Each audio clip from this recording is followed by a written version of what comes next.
کہا جاتا ہے، خالق اللہ کو کہا جاتا ہے، کیونکہ اللہ ہی ساری کائنات کو پیدا کرنے والا ہے۔ تو یہ سارے جو ہے نا، المالک و الرحمن القابض و الاحد و الجبار الصمد الغفار الباقی، اور بھی جتنے نام ہیں، یہ سارے اللہ تعالیٰ کے صفت ہیں۔ اللہ تعالیٰ کا جو نام ہے وہ اللہ ہے، اور وہ رب ہے، ٹھیک ہے نا۔ اچھا، اب ہمارے ذہن میں یہ بھی آتا ہے کہ کون سا اسم اعظم ہے کہ ہم وہ پڑھیں تو ہماری دعائیں قبول ہو جائیں، تو اس کے بارے میں کلیئر تو نہیں ہے، لیکن بہت ساری احادیث ملتی ہیں، جن میں سے میں نے ایک حدیث آپ کے سامنے لکھی بھی ہے، ابھی ہم پڑھتے ہیں۔ اللہ تعالیٰ اسماء حسنہ میں سے بعض وہ ہیں جن کو اس لحاظ سے خاص عظمت حاصل ہے کہ جب ان کے ذریعے دعا کی جائے تو دعا کی قبولیت کے چانسز بہت بڑھ جاتے ہیں۔ ان اسماء کو حدیث میں اسم اعظم کہا جاتا ہے۔ اسماء بنت یزید رضی اللہ تعالیٰ عنہ سے روایت ہے کہ آپ صلی اللہ علیہ وسلم نے ارشاد فرمایا، اللہ تعالیٰ کا اسم اعظم ان دو آیتوں میں موجود ہے۔ ایک یہ ہے، یہ کیا نام ہے، حلیمہ آپ پڑھیے گا۔ بسم اللہ الرحمن الرحیم وَإِلَٰهُكُمْ إِلَٰهٌ وَاحِدٌ لَا إِلَٰهَ إِلَّا هُوَ الرَّحْمَٰنُ الرَّحِيمُ الف لام میم اللہ لا الہ الا هو الحی القیوم۔ قیوم۔ اب یہ دیکھیں آپ، اس میں واحد بھی، رحمان بھی ہے، رحیم بھی ہے، حی بھی ہے، قیوم بھی ہے، تو کتنے سارے ان کی اللہ تعالیٰ کے نام آ رہے ہیں، لیکن وہ کہہ رہی ہیں کہ یہ آپ صلی اللہ علیہ وسلم کا ارشاد، اور یہ حدیث جو ہے یہ سنن ابو داؤد کی حدیث ہے، یعنی کہ یہ ضعیف حدیث نہیں ہے۔ اس کو جو آپ کہہ سکتے ہیں کہ یہ حدیث جو ہے نا یہ کافی اتھینٹک ہے۔ اس کے علاوہ بھی بہت ساری حدیث تھیں، لیکن میرے پاس چونکہ جگہ کم تھی اور ٹائم کم تھا، تو لیکن زیادہ مجھے جو ہے نا یہ والے جس میں زیادہ نام آ رہے تھے تو مجھے یہ والی لگی، تو اس لیے میں آپ لوگوں سے شیئر کر رہی ہوں۔ یہ دو لائنیں ان کو اگر ہم صرف یاد کر لیں اور ان کو ہم پڑھتے رہیں تو کیا پتہ اس میں اعظم اس میں ہے، تو ہم اللہ تعالیٰ ہماری دعائیں قبول کر لے، اگر دعاؤں سے پہلے اور آخر میں اور درمیان میں ہم ان کو پڑھیں۔ ابھی تو فی الحال آپ لکھ کے اپنے کہیں سائڈ ٹیبل پہ کسی دیوار پہ جہاں آپ زیادہ اٹھتی بیٹھتی ہیں وہاں لگا لیں، ٹھیک ہے، تو پھر اس کو یاد کریں، اور یاد ہو جاتی ہے تو اس کو پڑھتے رہیں۔ تو اللہ تعالیٰ جو ہے نا ہمارے کاموں میں، ہمارے رزق میں، ہماری اولاد میں، ہمارے بہن بھائی ماں باپ سب کے اللہ تعالیٰ صحت و تندرستی اور ان کے رزق میں اضافہ کرے۔ ایک صحابی کا واقعہ ہے کہ وہ ہمیشہ صورتوں کے ساتھ سورۃ اخلاص ہر رکعت میں ضرور پڑھا کرتے تھے۔ جب ان سے اس کا سبب دریافت کیا گیا تو انہوں نے کہا، مجھے اس صورت میں سے بہت محبت ہے، تو اس پر آپ صلی اللہ علیہ وسلم نے فرمایا، اس صورت کی محبت ہی تم کو جنت میں داخل کر دے گی۔ جسٹ امیجن، 4 آیتوں کی صورت ہے، اور کس قدر خوبصورت اس کا جو ہے نا وہ ریوارڈ ہے، صرف اس کو محبت کے آپ ہر اپنے نماز پڑھتے ہوئے شامل کر لیں۔ تو اللہ تعالیٰ تو ہمارے بہانے ڈھونڈ رہے ہیں نا کہ کیسے میں ان لوگوں کو ریوارڈ دوں، کیسے میں ان لوگوں کو بتاؤں کہ میں رحیم بھی ہوں اور کریم بھی ہوں۔ احد، ایک، اب اس کو مطلب کو ابھی ہم نے سمجھنا ہے، ذرا غور سے سننا آپ نے یہ ساری چیزیں، ٹھیک ہے۔ رب نے علم کے ساتھ ہمیں پیدا کیا، ٹھیک ہے نا۔ جب ہم دنیا میں پیدا ہو رہے تھے نا تو اللہ تعالیٰ نے نا ہمیں قرآن پاک میں بھی ہے کہ میں نے اس کو جو ہے نا وہ اب کچھ نام سکھائے ہیں، جب انہوں نے فرشتوں سے کہا تھا نا کہ میں نے کچھ اسماء حسنہ جو ہے نا ان کو سکھائے ہیں، یہ جو مخلوق میں نے پیدا کی ہے، ٹھیک ہے نا۔ اور اس کو، اور ہم پیدا کیے جا رہے تھے، تو جب ہم پیدا دنیا میں آ رہے تھے تو ہمیں اپنا مقصد پتہ چل گیا تھا حضرت آدم اور حضرت حوا کو، کہ ہمیں اللہ تعالیٰ نے محدود نام سکھا کر دنیا میں بھیج دیا ہے، اور اب ہمارا یہاں پہ ایک امتحان ہے، ٹھیک ہے نا۔ تو انہوں نے ایک مقصد کے تحت زندگی گزاری تھی کہ ایک اللہ ان کو ملا تھا، ایک اللہ کی انہوں نے کہا گیا تھا، جو علم سکھایا گیا کہ اس کی آپ نے عبادت کرنی ہے، ٹھیک ہے نا۔ تو انہوں نے اپنی زندگی کا جو مقصد تھا نا وہ ایک اللہ کی عبادت کو بنایا ہوا تھا کہ ہمیں واپس جنت میں جانا ہے، ہم کچھ بھی کر لیں، اولاد بھی پیدا ہوئی، سب کچھ ہوا، لیکن ان کی فل ایفرٹ تھی، اور وہ بہت معافی اور بہت دعا اور بہت عبادت کیا کرتے تھے۔ انہوں نے اسی کو اپنی زندگی کا مقصد بنایا تھا، اور ہمارا مقصد بھی کیا ہونا چاہیے، ہم بھی اللہ کی غلامی میں ہمارا مقصد ہونا چاہیے۔ لیکن ہوا کیا ہے، ہم بھول گئے ہیں، ہم اس چیز کو بھول گئے ہیں کہ ہمارا پیدا ہونے کا مقصد کیا ہے۔ ہمارا پیدا ہونے کا مقصد صرف ایک ہے، اور وہ اللہ کی عبادت ہے۔ اللہ کو اب یہ نہیں کہ آپ کہیں کہ 24 گھنٹے ہم جان ماز بچھا کے بیٹھ جائیں، نہیں، ایسا نہیں۔ اللہ تعالیٰ کی عبادت، وہ تو اللہ تعالیٰ نے آپ کو اپنے آپ کو پاک صاف رکھنے کے لیے وضو کر کے نماز پڑھنے کی جو ہے نا وہ دی ہے ہدایت۔ پھر اللہ تعالیٰ نے آپ کو اپنی پیوریفیکیشن کے لیے روزہ دے دیا کہ آپ کا جسم اندر سے ٹھیک ہو جائے، اور 1 مہینے میں آپ کی پوری باڈی جو ہے نا وہ ری بوٹ ہو جائے، دوبارہ سے اس میں انرجی آ جائے، اور 11 مہینے گزار سکیں، ٹھیک ہے۔ پھر آپ کو، اگر آپ کے پاس اتنے پیسے ہیں اور آپ حج پہ جا سکتے ہیں، تو جو حج پہ جا کے ہم پیسے خرچ کرتے ہیں نا، یہ ہمارے باقی جو پیسے ہوتے ہیں نا ان کو پیور کر دیتے ہیں۔ اللہ تعالیٰ ان میں برکت ڈالتا ہے، کیونکہ ہم نے اللہ کی راہ میں پیسے خرچ کیے ہوتے ہیں۔ تو جہاں پہ اللہ کیا کہتا ہے کہ اگر آپ کے پاس پیسے ہیں تو آپ حج بھی کریں، ٹھیک ہے نا۔ اور زکوٰۃ بھی ہمارا دیکھو پیورٹی ہے، جتنے ہمارے پاس مال ہے ان کو ہم نے تھوڑا سا نکالنا ہے، 2.5%، تو وہ بھی ہمارے مال کی پیورٹی کے طور پہ آتا ہے۔ تو یہ سارے عمل، اور قرآن پاک کو جتنا ہم پڑھیں گے، جتنا سمجھیں گے اور اس پہ عمل کریں گے، تو ہمارا دماغ بھی کلیئر ہوگا، ہماری زندگی بھی کلیئر ہوگی. ٹھیک ہے نا. ہم چونکہ اللہ کے غلام ہیں، تو غلامی ہی پھر ہمارا مقصد ہونا چاہیے، ہمارا کوئی اور مقصد نہیں ہونا چاہیے. لیکن ہم بھول گئے. فار ایگزامپل، اگر آپ کو بھوک ہے، پیاس ہے، تو آپ کیا کریں گے؟ آپ کو گھر کا کھانا جو ہے نا وہ مزے کا نہیں لگ رہا، اور باہر بھی آپ کو کوئی اچھی چیز نہیں مل رہی کھانے کو، تو پھر کیا کریں گے؟ پھر آپ کو کچھ بھی ملے گا نا، کوئی غلیظ چیز بھی نظر آ رہی ہوگی، شدید بھوک میں آپ کو کچھ بھی مل رہا ہے، آپ اٹھا کے اس کو کھا رہے ہیں. ٹھیک ہے نا. پیاس میں بھی آپ کو پانی کہیں اویلیبل نہیں، کوئی ڈرنک اویلیبل نہیں، کوئی انرجی ڈرنک نہیں ہے، کہیں پہ کچھ بھی نہیں مل رہا آپ کو، تو آپ کو گندا پانی بھی ملے گا نا تالاب کے اندر پڑا ہوا، آپ وہ بھی پی جائیں گے. ٹھیک ہے نا. کیوں؟ کیونکہ بھوک بہت بری چیز ہے، اور پیاس اس سے بھی زیادہ. تو جب آپ کو بھوک اور پیاس میں آپ نے اچھے اور برے کی تمیز نہیں رکھی، تو جب آپ کیونکہ آپ کے پاس مقصد نہیں ہے. اگر آپ کا مقصد ہوتا نا کہ مجھے صرف گھر میں کھانا کھانا ہے اور بہت سارا پیٹ بھر کے کھانا ہے تاکہ مجھے باہر جا کے ادھر ادھر ڈھونڈنا نہ پڑے، ٹھیک ہے نا، جو مجھے اللہ تعالیٰ نے نعمتیں دی مجھے اس پہ ہی اکتفا کرنا ہے. یہاں اگر آپ کے پاس صاف ستھرا پانی ہے، آپ گھر سے پانی بھر کے پی کے نکلے کہ باہر جا کے آپ کو گند مند میں نہ گھسنا پڑے. تو یہ گھر کا کھانا، گھر کا پانی، اس سے کیا مراد ہے؟ اس سے مراد یہ کہ ہم اللہ کے بتائے ہوئے راستے پہ چلتے جائیں، اللہ کے بتائے ہوئے اعمال پہ عمل کرتے جائیں. تو پھر وہ جو ہم باہر جا کے اپنی بھوک پیاس مٹائیں گے وہ ہمیں ضرورت ہی نہیں پڑے گی، کیونکہ ہم نے اپنی زندگی کے تحت جو ہے نا، اپنی زندگی جو ہے نا ایک مقصد کے تحت گزار لی. اور وہ مقصد ہم نے کیا لے لیا؟ وہ مقصد ہم نے لے لیا اللہ کی غلامی، اپنے رب کی غلامی کرنی ہم نے. اور جب ہم اپنے رب کی غلامی کریں گے نا، تو ہمارے پاس پھر کسی اور مذہب، کسی اور اٹریکشن کی طرف نہ اس کی بھوک ہوگی، نہ اس کی ہمیں پیاس ہوگی. ہم اپنے آپ کو پورا اندر تک فیلڈ محسوس کریں گے، بھرا ہوا محسوس نہیں کریں گے. فار ایگزامپل، اب آپ نے اپنے غلامی کا مقصد نہیں بنایا ہوا، ٹھیک ہے نا، آپ کہتے ہیں کیا ہے یہ بھوک پیاس، ہم کہیں سے بھی پتہ کر لیں گے. وہ بھوک، ہندو بھی تو ہیں، وہ بھی بتوں کو پوج رہے ہیں، تو کیا ہوا؟ وہ کون سا ان کے ہاں بھی جنت کا کانسیپٹ ہے، عیسائیوں کے بھی ہاں. آپ ان لوگوں کو متاثر ہو رہے ہیں اور آپ اللہ تعالیٰ کی غلامی اپنا مقصد نہیں بنا رہے.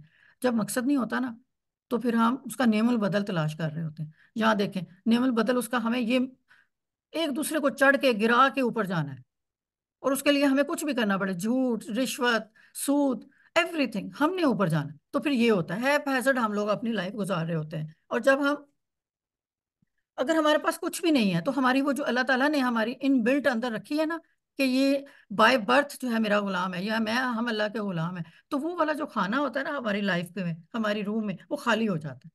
اب کچھ تو چاہیے نا اس جگہ کو فل کرنا ہے ہمیں. تو ہم مختلف چیزوں میں سکون ڈھونڈتے ہیں. کس میں ڈھونڈتے ہیں؟ سب سے پہلے ہمیں پیسہ پیسہ پیسہ پیسہ چاہیے، اتنا کما لو، اس میں اتنا منافع، اس میں اتنا نہیں، اس میں اتنا نقصان، اس کو بیچ دو، اس کو خرید لو. اسی کے پیچھے بھاگی جا رہے ہیں. تو ہم کیا کریں؟ جو اللہ تعالیٰ نے ہمیں کہا کہ میری عبادات میں سکون ڈھونڈو، پیسے میں ڈھونڈ رہے ہیں. پیسہ ہے تو سب کچھ ہے، پیسہ ہے. اب لوگ کہتے ہیں پیسہ نہیں ہے تو آپ عمرہ کیسے کریں گے، پیسہ نہیں تو آپ حج کیسے کریں؟ یعنی ان کو اس چیز کا اعتبار نہیں ہے کہ اللہ، کوئی بھی آپ کسی کے بھی گھر جاتے ہیں تو وہ آپ کو انوائٹ کرتا ہے تو آپ جاتے ہیں نا، تو اللہ کا گھر ہے وہ، اللہ ہمیں انوائٹ کرے گا. اب ایسے ایسے ذرائع بنائے گا کہ میں حج پہ بھی جا سکتی ہوں اور میں عمرے پہ بھی جا سکتی ہوں. تو پیسہ اگر آ رہا ہے اس ریزن کی وجہ سے آ رہا ہے کہ اللہ نے مجھے بلایا ہے. ٹھیک ہے نا. اور پھر ہمارے پاس اور کیا؟ نہیں بھی، میں تو فیملی، میرے بچے، میرا میاں، میرے بہن بھائی، میرے، بس اس پہ فوقیت ہے. ٹھیک ہے نا. افطاری پہ سارے بہن بھائی اکٹھے ہو گئے، بیٹھے ہیں، گپے مار رہے ہیں اور افطار کر رہے ہیں. یہ بھی بول رہے ہیں کہ مغرب کا ٹائم نکلتا جا رہا ہے. اچھا ٹھیک ہے، کوئی بات نہیں، عشاء کے ساتھ ہو جائے گی. یعنی کہ نمازوں کو بھول جانا ہے فیملی کو دیکھ کے، بچوں کو سوچ سوچ کے کہ بچوں کو ہم نے اچھے سے اچھے اسکول میں، اچھے سے اچھے کالج میں، یونیورسٹی میں بھیجنا ہے.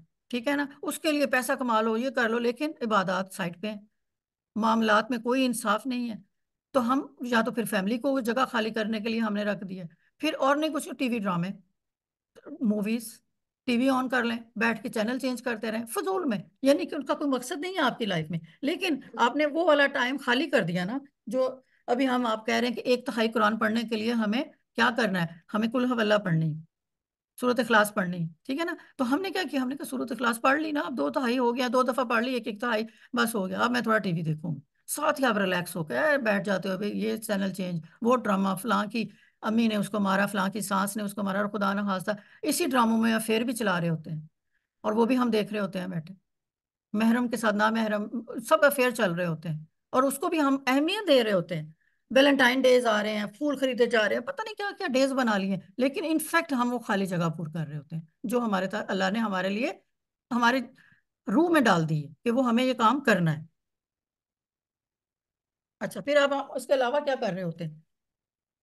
چلو بھائی ٹائم نہیں گزارا، بوریت ہو رہی ہے، موٹی ہو گئی ہوں، پتلی کرنا ہے، جم جاتے ہیں، میوزک لگا ہوا ہے، باقی جا رہے ہیں، اس کو دیکھ رہے ہیں، اس کو دیکھ رہے ہیں. یہ اچھی ایکٹیویٹی ہے، ہیلدی ایکٹیویٹی. لیکن یہ مقصد نہیں ہونا چاہیے. کچھ لوگ تو باڈی بلڈنگ کے لیے 24 24 گھنٹے لگے رہتے ہیں کہ نہیں ہم نے اپنے جسم کو بنانا ہے، ہم نے اور پتلے ہونا ہے. اذان کا ٹائم ہو رہا ہے، کوئی بات نہیں، ہونے دو. واک کرنے آئی ہوئی ہوں میں، ٹھیک ہے نا، میں جم میں آئی ہوئی ہوں، میں نے یہ سارے کام پہلے کرنے ہیں، اللہ تعالیٰ کی چیزوں کو ہم نے بعد میں دیکھنا ہے. اور بچے بچے کیا کر رہے ہیں؟ پلے اسٹیشن پہ لگے ہوئے ہیں، گیمز میں لگے ہوئے ہیں، اور ماں باپ خوش ہیں، چلو گیم کھیل رہا ہے، بیٹھا ہے، مصروف ہے، تنگ تو نہیں کر رہا، بیٹھا رہے. لیکن بچوں کو یہ نہیں بتانا کہ آپ کا یہ ٹائم کس چیز کے لیے آپ اس میں ویسٹ کر رہے ہیں. کریں، بچوں کو ہیلدی ایکٹیویٹیز دیں، یہ بھی چیزیں دیں، یہ دنیا میں ہیں ان کا فائدہ، لیکن ایک ٹائم کی حد تک. اس ٹائم کی حد تک نہیں کہ جس میں ہم اپنے فرائض کو جو ہے نا وہ بھول جائیں.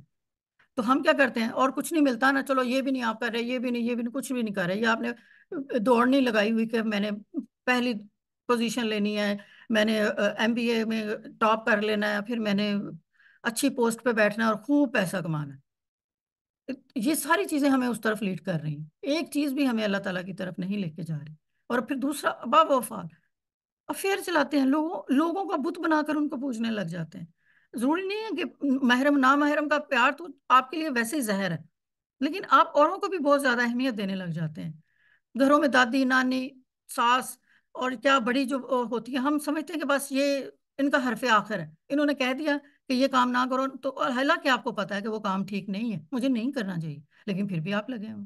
آپ لوگوں کو بت بنا کر پہنچنے لگ جاتے ہیں کہ لوگ جو ہے نا وہ صحیح کہہ رہے ہیں. اللہ نے تو قرآن میں کہا ہے نا، کیا پتا وہ ہے بھی کہ نہیں ہے. پھر ہم ایتھیسٹ بن جاتے ہیں اپنے مطلب کے لیے، اور ساری پورا سال سنی بنے رہیں گے. جیسے ہی رمضان آئے گا، زکوٰۃ کا ٹائم آئے گا، تو شیعہ ڈکلیئر ہو جائیں گے. یہ شیعہ جو ہوتے ہیں وہ زکوٰۃ نہیں دیتے، تو بھئی ہمیں یہاں پہ مالی فائدہ ہو رہا ہے. اب ان ساری چیزوں کے آخر میں ہمیں کیا ہوتا کیا ہے؟ جو مرضی آپ کر لیں، نفسیاتی مریض بن جاتے ہیں. ٹھیک ہے نا، ہم لوگ غصے میں رہیں گے ہر وقت، شکل یہ دیکھو اس کی کتنی ایسی ہو جائے گی، یہاں سوتے رہیں گے، ٹھیک ہے نا، اور یہاں یہ دیکھ لو یہ بھی لمبی تان کے سو رہا ہے، اور یہ دیکھو اس کو غصہ آ رہا ہے اس کے اوپر. یہ سارے کیا، یہ سارے شکل سے ہی نفسیاتی مریض لگ رہے ہیں. ٹھیک ہے نا، تو کیا ہوا؟ ہمیں غافل کر دیا نا. کیوں؟ ان سب کی زندگی کا مقصد کوئی بھی نہیں. الارم بجے جا رہا ہے، وہ بجا چپ کر کے اس کو خاموش کر کے پھر سو گئی ہے.